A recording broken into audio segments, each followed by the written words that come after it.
So, in the earlier units, our focus was largely on macroeconomic decision making, such as pricing, production, and profit planning at the firm level. In Block 5, we now shift our attention to macroeconomics, which deals with the economy as a whole.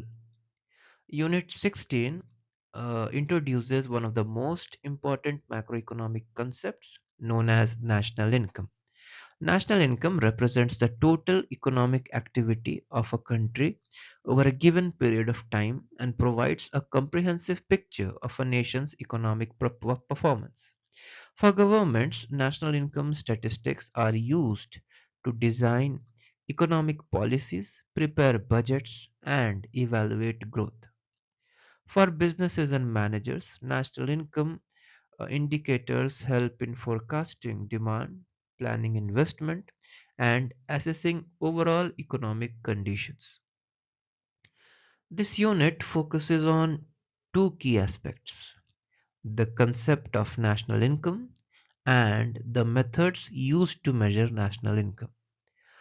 Understanding national income is essential for interpreting macroeconomic indicators such as GDP growth, inflation, unemployment, and business cycles.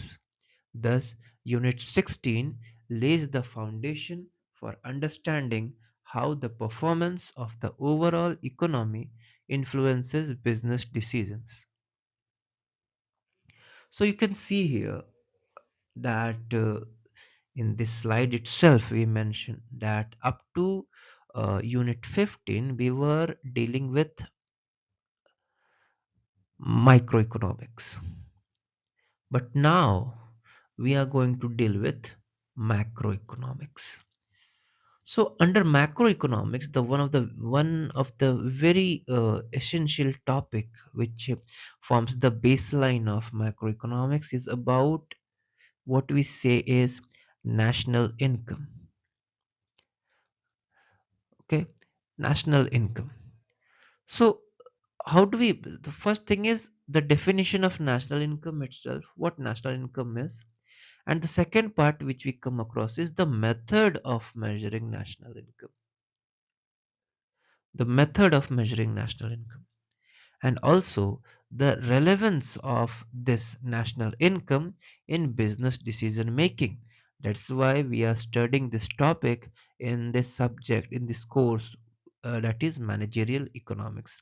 So obviously, if the national income increases, the it is the you may say it's the macro aspect of the businesses. Okay, like in a country itself there can be many businesses. Like suppose if this is a country and there are many businesses over here, many firms are there, many firms are functioning there, they're earning output, they're doing production, then the total value of production that they are doing in their currency, and that altogether it forms the national income. So this thing should be kept in mind, and this makes sense also. So it is very important to understand national income in managerial economics. So let's move to the next slide and see what it is all about. So coming to the next slide, it's all about the meaning of national income. So now national income refers to the total value of goods and services produced by a country during a given period of time, usually 1 year, expressed in monetary terms. It measures the aggregate income earned by the factors of production, land, labor, capital, and entrepreneurship within an economy. National income is not merely an accounting concept, it reflects the economic well being and productive capacity of a nation. A higher national income generally indicates higher production, employment, and living standards. Although distribution of income must also be considered. From a managerial perspective, national income helps businesses understand market size, purchasing power, and demand conditions. Thus, national income serves as a key indicator of economic performance and provides valuable information for policymakers and business managers alike. So, we can understand what national income actually means. It's the value of goods and services. Value of goods and services that is being produced in an economy in a year. Okay, so it's all about the productivity, or you may say the product that is being manufactured. The product can be anything. It can either be a good or a service. Okay, it's the value of goods and services produced in an economy. Uh, in a year, that's what's called national income. So it is income earned by the factors of production, because see, whatever earning is being made, what now, when we are saying earning, earning means, now we have studied in microeconomics that under production function, we have studied that whatever product is being manufactured, that is being sold.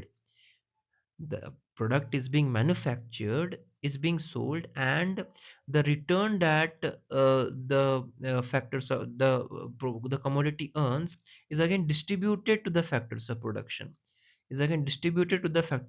say land, labor, capital. Land, labor, capital, everyone is getting their compensation. And now if we add them all together, it is the crude work that they are doing, and they are getting something in return. And that return itself marks the, if we if we find the sum of the returns they are getting, the compensation that has been made to them, if we sum them up, then we are going to get the national income of that economy. Okay, so that's it. Basically, the work done or the production made is actually the compensation that is being given to the factors of production. So we can sum up here. We can conclude here that the income earned by the factors of production is called, say, national income. And the other thing is, it is the indicator of economic activity. Okay, so the more the national income, this means that if NI is more, that means if NI increases, that means no more commodity was produced, more goods and services were produced, and more compensation were given to the factors of production. So it's an indicator of activity, economic activity. That means the more the economic activity, more is the compensation, which means that there will be increase in the national income. So this is the mere definition, you may say, of national income. So one should keep in mind whenever they are up to write the definition of national income. So let's move to the next slide and see the importance of national income. Now, what is the importance of national income? Why do we need a national income? So in the previous slide also, in the meaning itself, it was given that national income uh, helps to track the economic activity in an economy, whether the economy is growing with its full potential, or it's lagging behind. Look, because economy needs to grow because the population is growing. When the population is going on increasing, then it is very important that the economy should grow, because everyone should find employment. Everyone should have optimum level of opportunities to sustain in their level of living, or you may say the standard of living. So the importance of national income, you can say, national income plays a crucial role in economic analysis and policy formulation. For government, national income data is used to measure economic growth, assess standard of living, plan development strategies, and compare economic performance over time and across countries.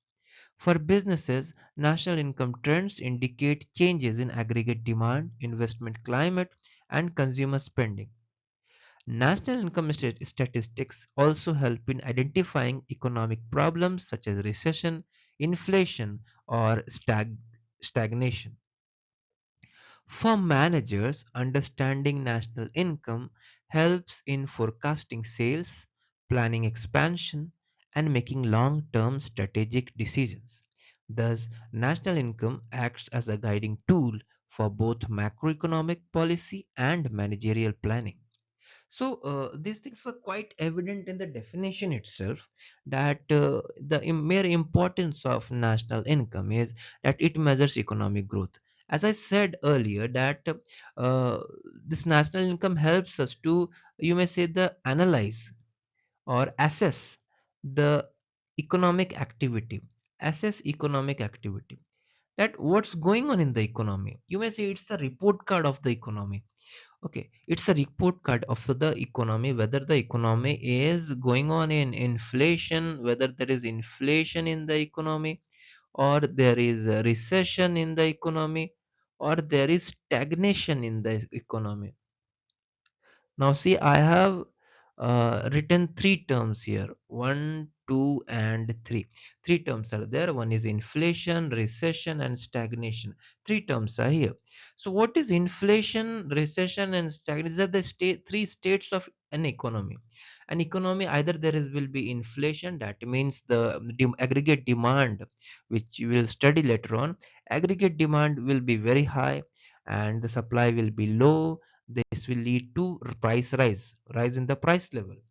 Everything will become costly, everything will become more dearer. So this is a state of an economy. Then recession, then there will be more supply and falling aggregate demand, loss of consumer confidence. These things will be there.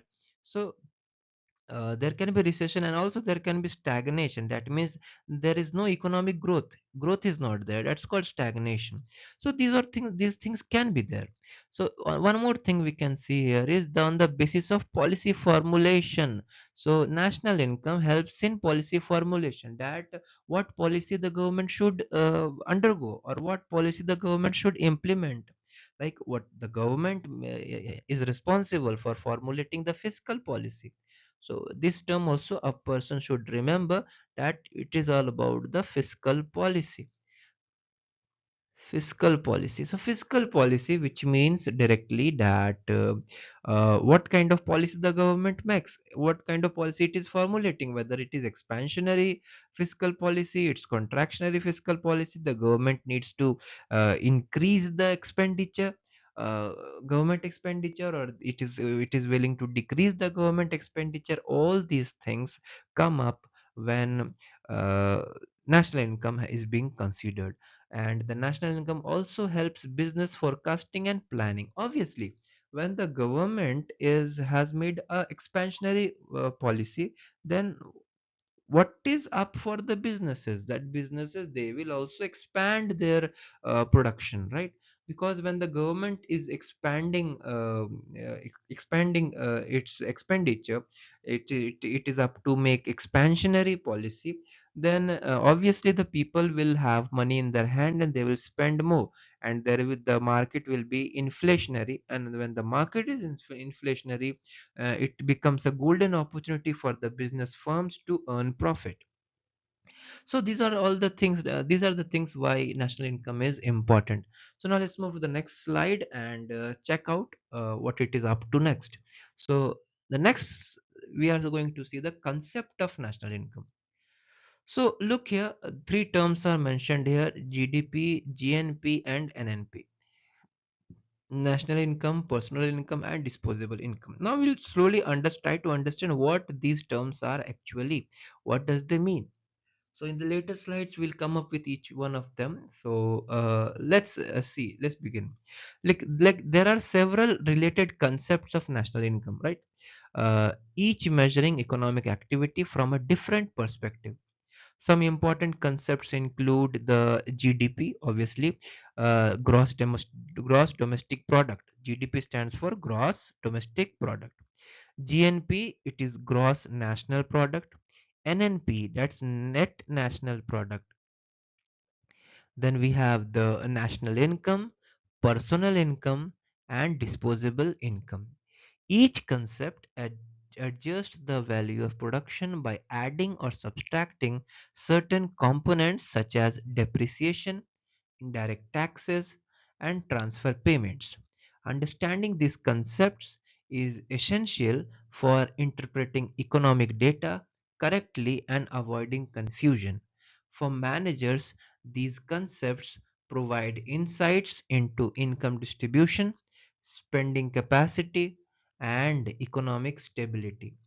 So later on in this slide, we'll be talking about each one of them. So let's move to the next slide. So next slide is all about the GDP, that is gross domestic product. GDP stands for gross domestic product. So GDP, that is gross domestic product, is the most widely used measure of national income. GDP refers to the total market value of all final goods and services produced within the domestic territory of a country during a given period of time. It includes production by both domestic and foreign firms operating within the country. GDP can be measured at current prices, that is nominal GDP, or at constant prices, that is real GDP. GDP is widely used to measure economic growth and compare performance across countries. For managers, GDP growth indicates expansion or contraction in overall economic activity and helps in planning production, investment, and marketing strategies. So you can see here that GDP is basically uh, it's basically about uh, gross domestic product. Okay, so now let's see here. It's the value of goods and services that is being produced in the domestic territory. So now it is very important to understand about domestic territory and economic territory.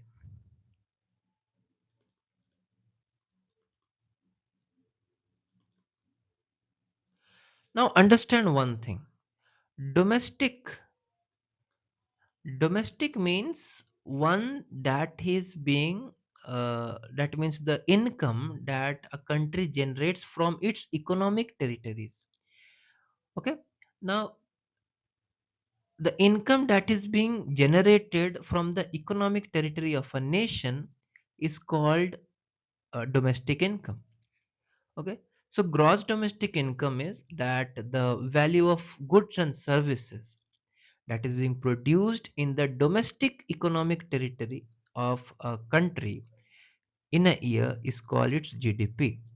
It includes domestic as well as foreign firms measured at current and constant prices. Now, GDP can be real GDP or it can be nominal GDP, real and nominal.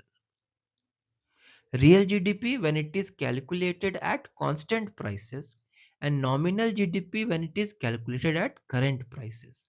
So this is the difference between it.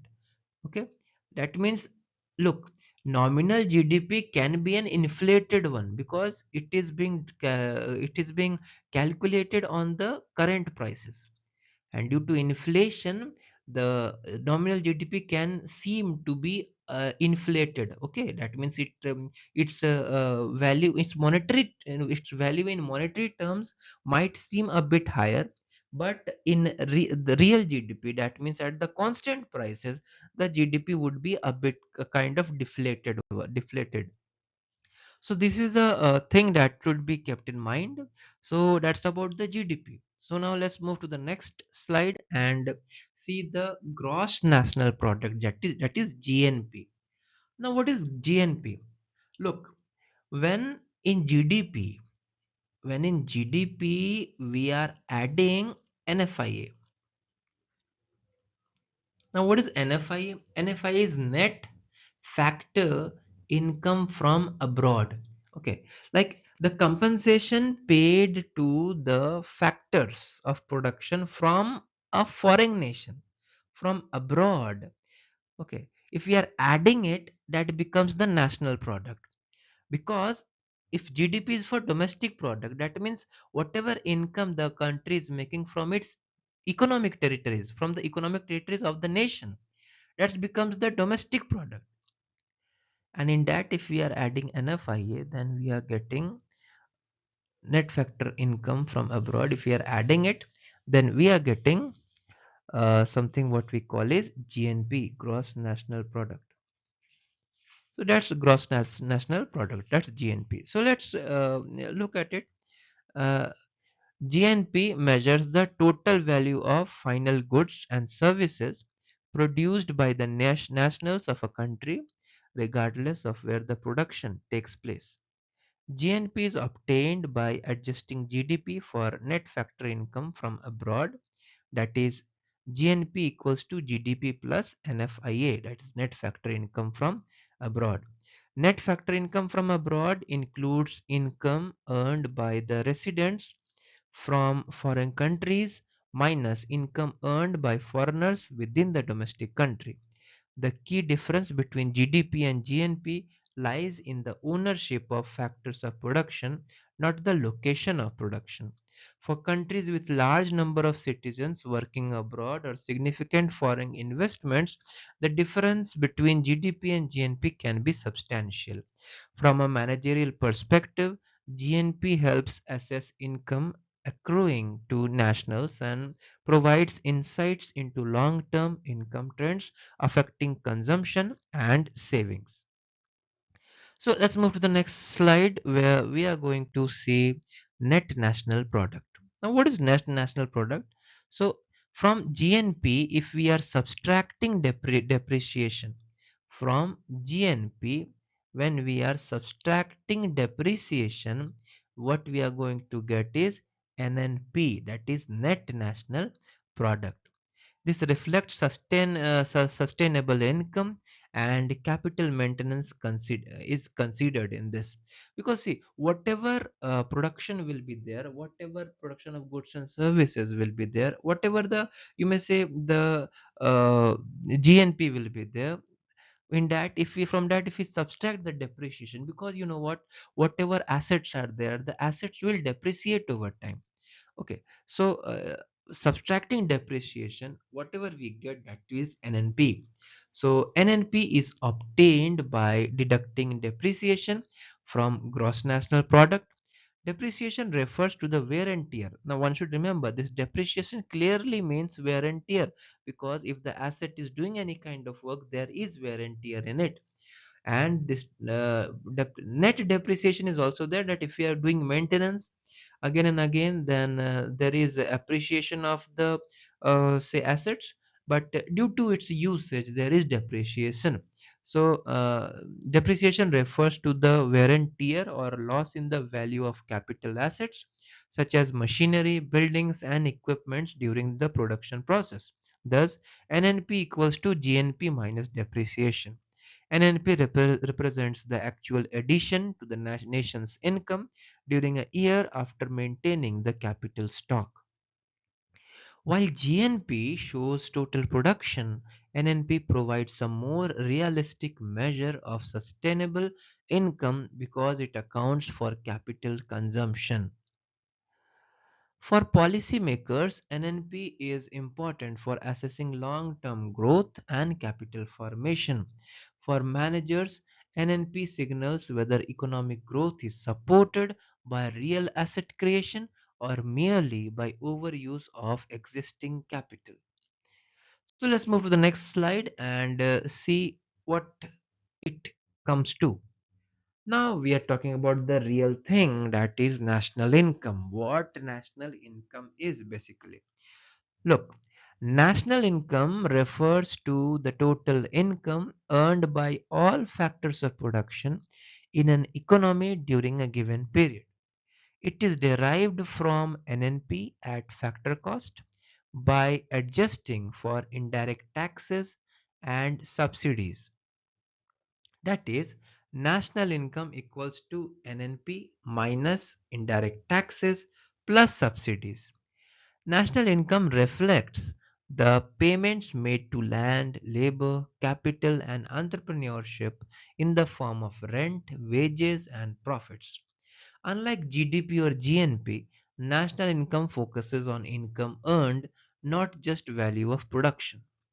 For managers, national income is key indicator of overall purchasing power and demand conditions in the economy. Higher national income generally implies higher aggregate demand, influencing sales prospects, and business expansion decisions. So NNP at factor cost. Now one should remember this thing, that NNP at factor cost is the nearest value that amounts to national income. Okay, so if we are asked to calculate the national income, we'll be simply finding out NNP at factor cost, and it is basically the income to land, labor, capital, and enterprise, the indicator of purchasing power. Actually, this national income only indicates the purchasing power in an economy. In economy, the individuals, how much purchasing power they have. Now, it is very much clear that income equals to expenditure, and this is equal to production or value addition. So one should remember this thing, that we can spend only that much amount how much we have earned, how much is our income. That is why the national income is an indicator of purchasing power of a nation. So let's move to the next slide. And here we come to the main topic, and that is the personal income. We all know national income, we have seen in the previous slide, and in this slide we are going to see personal income. Now, what is personal income? Personal income refers to the total income actually received by individuals and households during a given period, whether earned or unearned. Personal income differs from national income because not all income earned by factors of production is received by individuals. To derive personal income, certain adjustments are made, such as subtracting corporate taxes, undistributed profits, adding transfer payments like pensions and subsidies. Personal income provides a better measure for household income than national income. For managers, personal income is a crucial indicator of consumer purchasing power and spending behavior.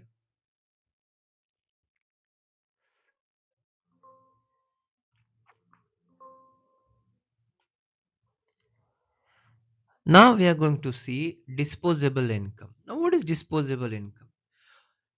Now, disposable income is the portion of personal income that individual uh, can actually spend or save after paying direct taxes.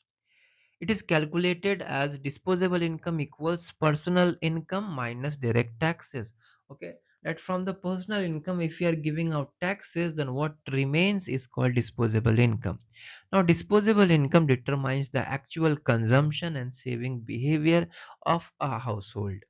A rise in disposable income usually leads to increased consumption, while a fall may reduce demand. For managers, disposable income is a key variable in forecasting consumer demand, especially in sectors such as retail, automobiles, housing, and services. Understanding disposable income trends help businesses anticipate changes in market demand and adjust production and marketing strategies. So this is quite evident that sometimes government increase taxes in order to control inflation, in order to pull out money from the hands of the people, to control inflation. Because the purchasing behavior, the buying behavior, when disposable income rises, the expenditure, or you may say the consumption, increases. The consumption increases. So the only way to control the consumption is to pull out money from the hands of the people. The disposable income should fall, because when we increase the taxes, because you already know that from personal income, when we subtract the direct taxes, we get the disposable income. So this is quite evident from here, that when we decrease the disposable income, the consumer, or the amount of consumption from the consumer, it falls, and the inflation gets controlled, because this leads to a decrease in aggregate demand. So let's move to the next slide and look at it, the methods of measuring national income. So what are the methods by which we can measure national income? So a national income can be measured using three alternative but theoretically equivalent methods. These methods offer in approach, but this actually these methods they differ in the approach, but if calculated correctly, they yield the same result. If not same, they are not that much. The difference is not that much. It's a very little difference. Very little say differences are found. So we'll see here. There are the three main methods are there. Okay, the one is the product method, income method, and expenditure method. Each method measures national income from a different angle: production, income, distribution, and expenditure. I said that income is equal to expenditure and expenditure equals to the production. Okay, like look, how much production will be there, that much will be the compensation given to the factors of production, and that much will be the income. So how much will be the income, that much only will be the expenditure, and how much will be the expenditure, that much will only be the production. So that's quite evident. So the three main methods are product method, income method, expenditure method. Each method measures national income from a different angle: production, income distribution, and expenditure. The product method focuses on value added at each stage of production. The income method focuses on income earned by factors of production. The expenditure method focuses on spending on final goods and services. Understanding these methods is important because different countries and agencies may use different approaches depending on data availability. For managers, these methods explain how national income figures are constructed and how to interpret macroeconomic data correctly.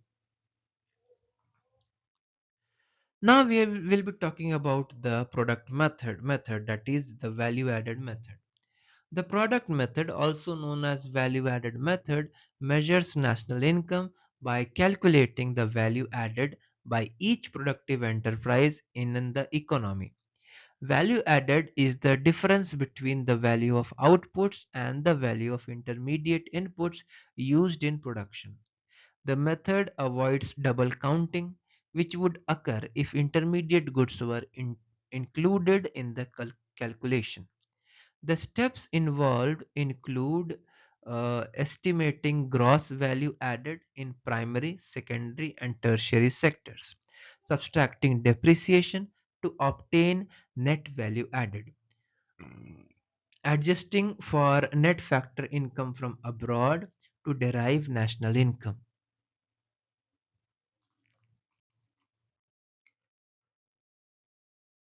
Now we'll see the expenditure method.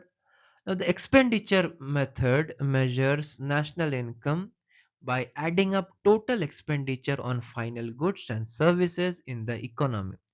According to this method, national income is calculated as the sum of consumption expenditure by households, investment expenditure by firms, government expenditure on goods and services, net exports minus imports, and thus national income equals to CIG plus X minus M.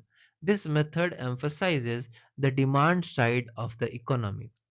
For managers, the expenditure method is extremely important because it links national income directly to aggregate demand, sales prospects, and market growth. It is widely used in macroeconomic forecasting and business cycle analysis. So these are the some of the important things. That expenditure method is basically, you one should remember this equation. Okay. See, one more thing I'm going to write, that this expenditure method links it with aggregate demand. Okay.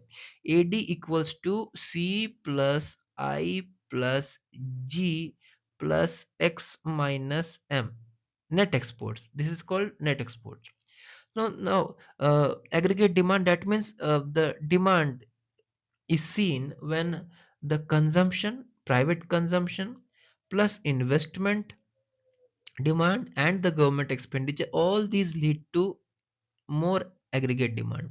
So when aggregate demand increases, okay, it is followed by aggregate supply, and aggregate supply is equals to national income, because equilibrium condition in the economy arrives only when AD equals to AS. That means aggregate demand equals aggregate supply. So one should keep in mind this thing. So with expenditure method, we link national income with aggregate demand. So this is one of the very determinant kind of thing in an economy. And so let's move to the next method, and that is called uh, okay, we have studied the all three methods, that is the value added method, the income method, and the uh, what we see is expenditure method. So now let's see the difficulties in measuring national income. So what are the difficulties that we find out, or we come across in measuring national income? So, despite its importance, measuring national income involves several practical difficulties. First, the presence of large unorganized sector makes data collection difficult, especially in developing countries. Second, non-monetized activities such as household work and subsistence farming are often excluded, leading to underestimation. Yes, obviously, this thing is there that like if we are saying that in national income, we are all the work that is being done, all the productivity that is being done in an economy is calculated. So many in subsistence level of thing that people do for themselves. Okay, like a housewife doing all the house chores, she's still doing something productive. She is preparing food, but nothing is coming in return. She's not getting anything in return, so that's not counted in national income. So many things are there that cannot be calculated, cannot be estimated, because it's a non-monetized thing. That means either she's not earning any kind of money from there, so that is excluded from national income. Third thing is the problems of double counting may arise if intermediate goods are mistakenly included.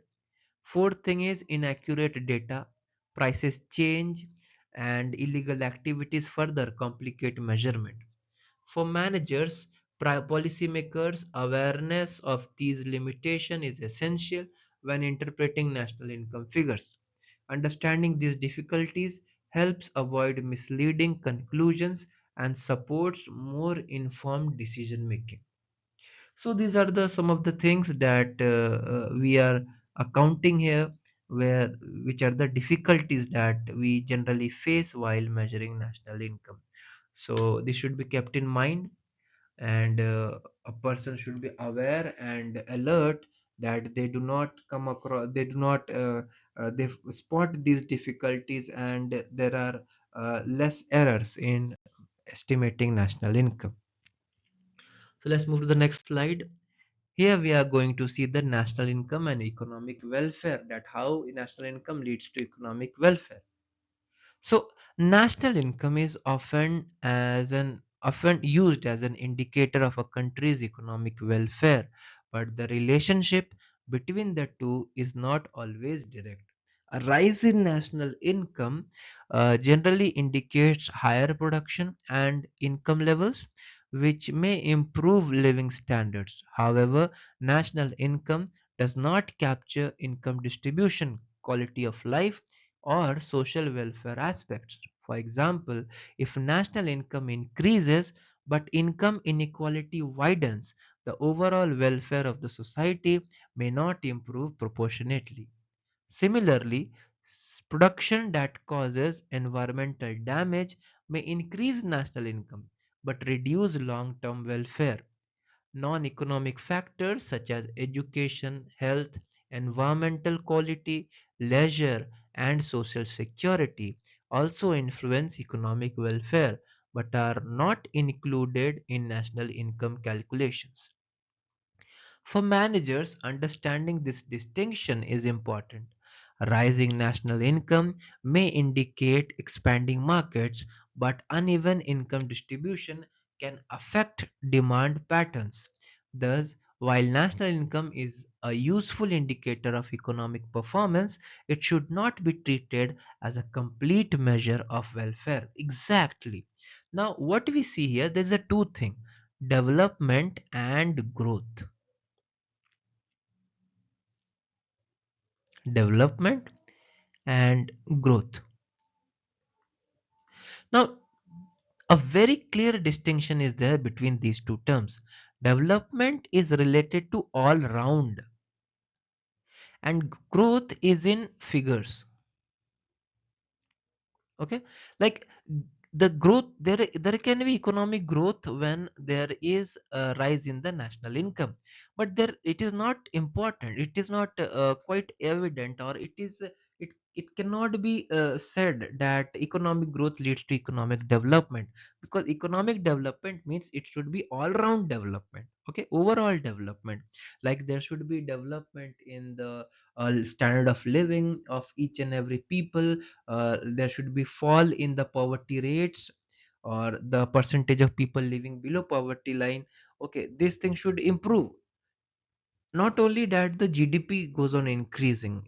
If single-handedly only GDP is increasing at the cost of the increase in income inequality index, this leads to what? This leads to this. It's just showing economic growth, not development. People are not developing, there is no welfare in the nation. So this should be kept in mind. So let's move to the next slide, where we are going to see the limitations of national income. So what are the limitations of national income? So although national income is widely used, it has several limitations as a measure of economic progress. First, it ignores income inequality, which can distort the real picture of economic well-being. Second, it excludes non-market activities such as household work, volunteer services, and informal care. Third, it does not account for environmental degradation, depletion of natural resources, or social cost of production.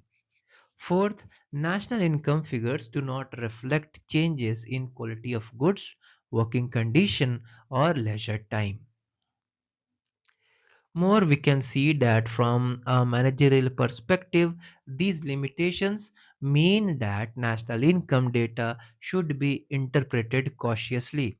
Managers should supplement national income statistics with other indicators such as employment level, inflation, consumer confidence, and sectoral data for better decision making.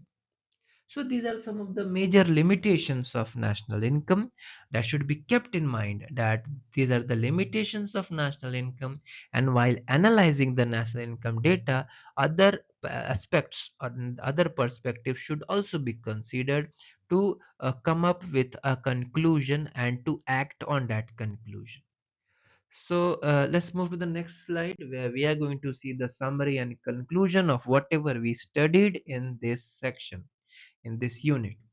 Now, to conclude, national income is a fundamental macroeconomic concept that measures the overall economic activity of a country.